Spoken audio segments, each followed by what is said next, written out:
हाय मित्रों, हेलो बच्चों, कैसे हैं आप लोग। मैं ब्रजेश सर आप सबके अपने यूट्यूब चैनल पर हृदय से अभिनंदन करता हूं। बाबू, आज मैं आपको सिंथेसिस पढ़ाने जा रहा हूं, जो कई पार्ट में मैं इसे दूंगा। ये पहला पार्ट होगा। यदि आप चैनल पे नए हो, सब्सक्राइब कर लेना, घंटी का बटन दबा देना, लाइक और कमेंट जरूर करना। चलिए हम सीधे पढ़ते हैं सिंथेसिस। एकदम साधारण भाषा में हमने क्या लिखा? Synthesis of sentences. हमने लिख दिया सिंथेसिस ऑफ सेंटेंसेस। देखिए बाबू, सिंथेसिस का मतलब क्या होता है? देखो, संश्लेषण या सम्मिश्रण होता है, जैसे वाक्यों का सम्मिश्रण या संश्लेषण। जब हम इसको वाक्यों का मिश्रण कैसे करते हैं, देखो सिंथेसिस कहेंगे कैसे, साधारण भाषा में हम समझते हैं। सिंथेसिस में दो या दो से अधिक सिंपल सेंटेंस को मिलाकर एक सिंपल सेंटेंस बनता है, या कॉम्प्लेक्स सेंटेंस बनता है, या कंपाउंड सेंटेंस बनता है। हम सीधे आपको सिखाएंगे, ठीक है। थोड़ा ये हम लिख देते हैं। सिंथेसिस में दो या दो से अधिक, दो भी हो सकता है या दो से अधिक भी हो सकता है सेंटेंस, ठीक है। सिंपल सेंटेंस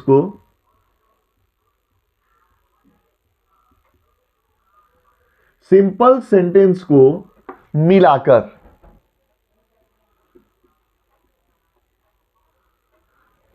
सिंपल सेंटेंस को क्या करके मिलाकर, देखो बनाए क्या जाएंगे, या तो सिंपल सेंटेंस हो, सिंपल, कंपाउंड या कॉम्प्लेक्स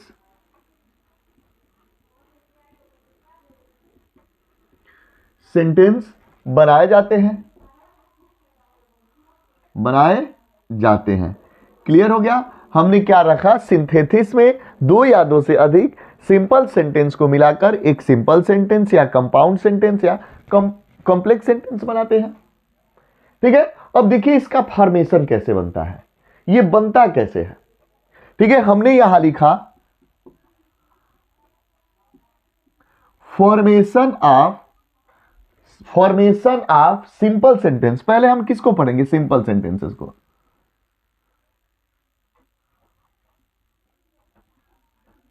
हमने लिखा फॉर्मेशन ऑफ सिंपल सेंटेंस। देखिए ध्यान से, हमने कहा सीधे शुरू करते हैं। हम पहले भी पार्टिसिपल पढ़ा चुके हैं। जब देखो, जब हम फॉर्मेशन करते हैं तो पहली बात आती है किसके प्रयोग से? पार्टिसिपल के प्रयोग से हम कैसे करेंगे, ठीक है। ऐसे सिंपल सेंटेंस का फॉर्मेशन जब हम करेंगे तो पार्टिसिपल के प्रयोग से। पहला हम करेंगे पार्टिसिपल के प्रयोग से, ठीक है। हमने क्या लिखा है? पार्टिसिपल के प्रयोग से। आपको मैंने बताया है कि पार्टिसिपल तीन होते हैं: प्रेजेंट पार्टिसिपल, पास्ट पार्टिसिपल और परफेक्ट पार्टिसिपल। मैंने ऑलरेडी आपको पढ़ा दिया है कि ये तीन होंगे, ठीक है। तो पहला हम क्या लिखें? Present participle. देखो प्रेजेंट पार्टिसिपल के प्रयोग से हम कैसे इनको बनाएंगे। देखो इसमें क्या आता है, दो कार्य साथ होते हैं। दो कार्य क्या होते हैं? साथ साथ होते हैं। क्लियर हुए? इसमें प्रेजेंट पार्टिसिपल में दो कार्य साथ साथ होते हैं और वर्ब में आईएनजी लगा रहता है। वर्ब के फर्स्ट फॉर्म में क्या लगे रहेगा? आईएनजी। आप वही क्या होगा? Present participle. देखो, राम सा ए स्नेक, लिख दिए, राम सा ए स्नेक, ठीक है। He ran away with fear, with fear. हमने दो सेंटेंस लिखा, दो सिंपल सेंटेंस लिखा, और पार्टिसिपल के प्रयोग करके और एक सिंपल सेंटेंस हम बनाएंगे। पार्टिसिपल का प्रयोग करके। अब देखो दो कार्य साथ साथ होते हैं। राम सा स्नेक, राम ने सांप देखा, एक सांप देखा। ही रैन अवे विथ फियर, वह डर के भाग गया, भागा। दो काम एक साथ हुए। कैसे प्रयोग करेंगे? वर्ब का फर्स्ट फॉर्म प्लस आईएनजी। सा है, सा किससे बना है? सी से, तो क्या बनेगा? Seeing a snake. क्लियर हो गया?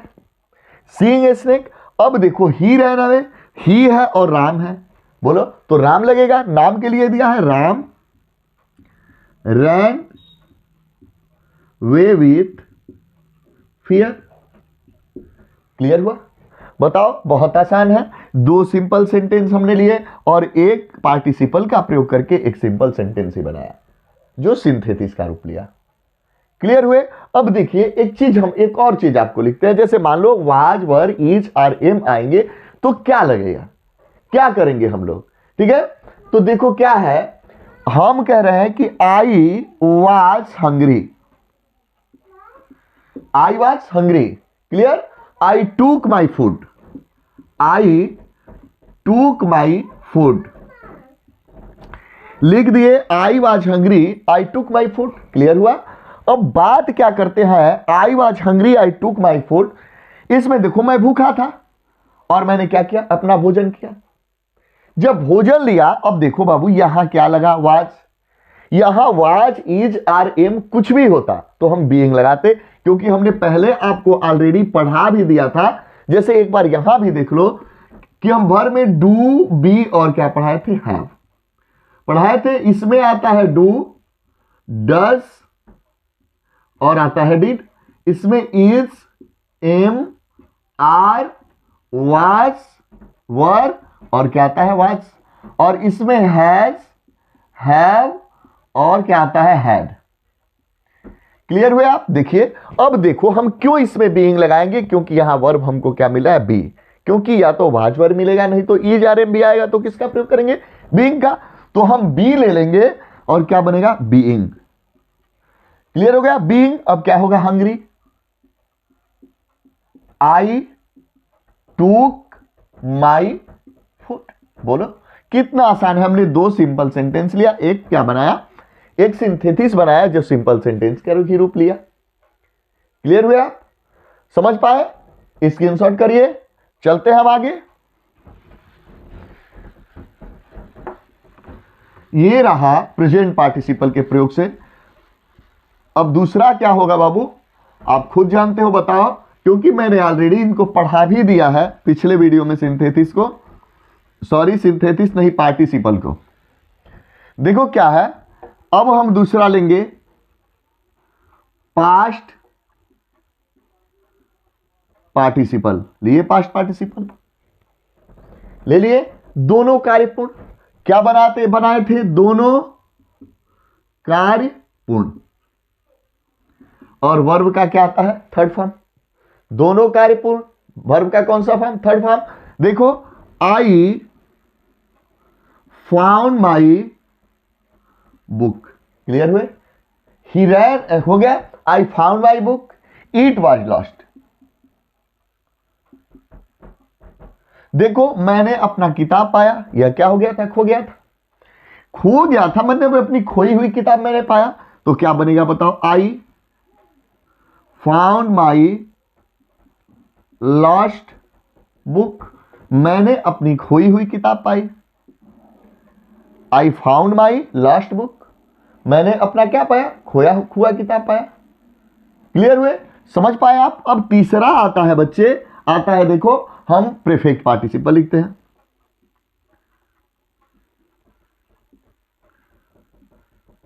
क्या है प्रीफिक्स पार्टिसिपल के, देखो ये दो सिंपल से एक हमने सिंपल ही सेंटेंस बनाया, इसको बस आप ध्यान में रखेंगे। अब इसमें क्या होता है, एक कार्यपूर्ण दूसरा शुरू, एक काम पूरा हो जाएगा और तब दूसरा शुरू होगा। समझ में आ गया? इसमें क्या रहेगा, हैविंग और प्लस वर्ब का कौन सा form, third form. Having plus कौन सा, वर्ब का थर्ड फॉर्म। देखो अब इसको जब हम करेंगे, she ate food, she ate food, she went to school, went to school. हमने क्या लिखा, she ate food, she went to school, वह भोजन की, वह विद्यालय गई। अब बताओ दोनों काम, एक काम तो ये हो गया, पूरा हो गया कि वह भोजन कर ली और वह विद्यालय गई। अब दूसरा काम उसके बाद शुरू की, है ना। तो इसके साथ जो हम प्रयोग करेंगे, किसका प्रयोग करेंगे, हैविंग प्लस वर्ब का थर्ड फॉर्म। तो क्या बनेगा, हैविंग। इसमें वर्ब क्या है, ईट, क्या बन जाएगा, ईटन, अब क्या है food, having eaten food. She went to school. बताइए कोई दिक्कत है इसमें? आराम से एक दो सिंपल सेंटेंस का हमने प्रयोग करके, दो सिंपल सेंटेंस का प्रयोग करके हमने क्या बना दिया, सिंपल सेंटेंस बनाया। ठीक है, अब चलिए हम देखते हैं इन्फिनेटिव के प्रयोग से। ठीक है, बहुत आसान है, बहुत आराम से एकदम। आप लोग बुक से एक्सरसाइज को जरूर करें, नियम पढ़े, बुक से एक्सरसाइज को जरूर करें, अभ्यास होगा तभी विद्या बढ़ेगी। ठीक है, अब हम करते हैं इन्फिनेटिव के प्रयोग से। देखो आपको पता है, मैंने पहले इन्फिनेटिव पढ़ा दिया है कि टू को इन्फिनेटिव कहते हैं, मतलब वर्ब से पहले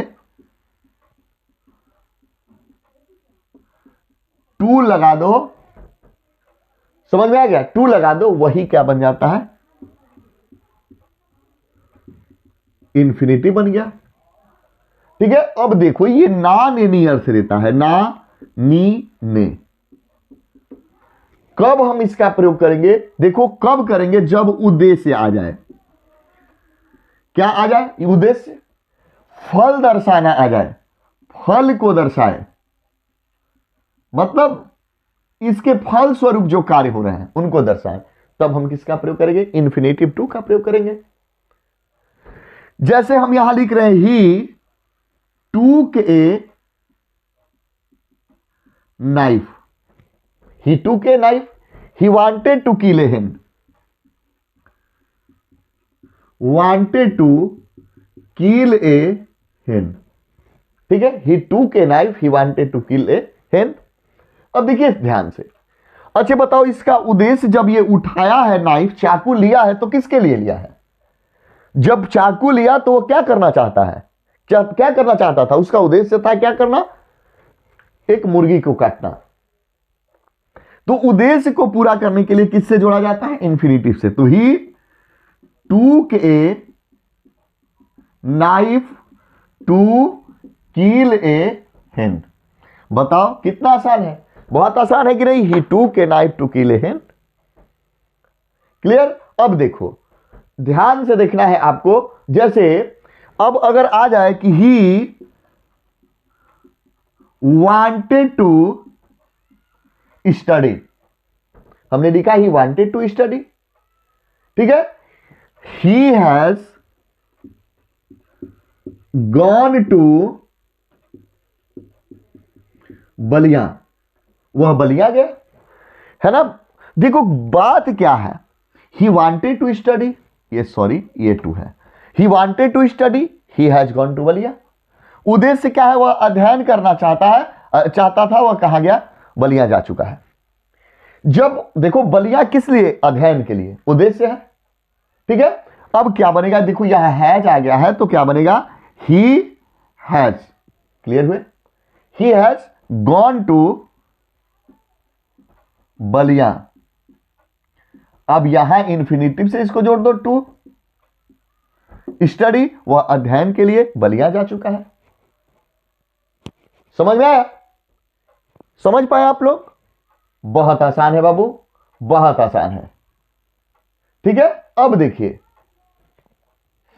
ही वांट टू लिखना, वांट टू स्टडी, वह अध्ययन करना चाहता है, he has gone to Ballia, वह बलिया जा चुका है। ठीक है, अब देखिए एक इसको, ये बढ़िया से समझ में आया। चलिए आगे हम देखेंगे, अगला एक देखते हैं ध्यान से। देखिए यदि वाक्य में वेरी आता है, यदि वाक्य में क्या है, वेरी आ जाए, तो उसके स्थान पे टू का प्रयोग करके, इस वाले टू का, है ना, टू का प्रयोग करके और उसके बाद जोड़ते हैं। देखो जैसे he is very weak, he can not run, he is very weak, he can not run. अब बताओ देखो, ही इज टू, वेरी को हटा के क्या लिखना है, टू, ये क्या बना, वीक, टू रन। अब देखो ये टू जो होता है बाबू निगेटिव सेंस को देता है, इसलिए कैन नॉट भी नहीं लगेगा, क्योंकि दो निगेटिव हो जाएंगे। ठीक है, he is too weak to run. इसका अर्थ होता है मोर देन रिक्वायर्ड, आवश्यकता से अधिक, और ये सेंस देता है किसका, निगेटिव का। इसलिए इसको क्या करते हैं, इसके साथ निगेटिव नहीं लगेगा। एक और देख लेते हैं, Ram was very fat, he could not sit, he could not sit. समझ पाए आप लोग? अब बताओ कि राम इज वाज, वेरी का क्या बनेगा, टू, ये क्या बनेगा, फैट। क्लियर हो गया? बोलो, टू सिट। कुड नॉट क्या होगा, नहीं लगेगा बाबू, क्योंकि ये क्या है, टू है। Ram was too fat to sit. Clear? अब चले, हम आपसे अब मिलेंगे अगले वीडियो में सिंथेसिस के अगले पार्ट के साथ। आप लोग इसे बढ़िया से दोहरा लेना और दोहरा के एक्सरसाइज को हल करना। ओके, चलिए चलते हैं, धन्यवाद।